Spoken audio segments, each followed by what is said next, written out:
Hello, pwede na kayang ihiwalay sa nanay yung ganito kalaki na mga hamsters? Ayan o, ganyan na sila kalaki. Pwede na ba silang ihiwalay sa nanay nila? Yung mga nakakaalam?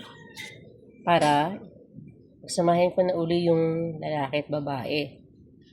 Hiwalay ko na tong mga anak. Kung pwede na ba silang ihiwalay. Ganon. Ayan po. Ganyan na sila kalaki ngayon.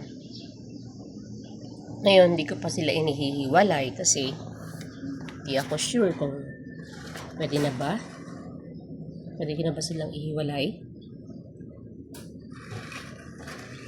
Yan. Ganyan na po sila kalaki ngayon. Oh. Pwede na ba silang ialis sa tabi ng nanay nila? Ganyan na sila kalaki. Bakain naman na silang mag-isa. Hindi ako sure kung dapat ba na ihiwalay ko na sila sa kanilang nanay. Ayan, paki-advise nga po.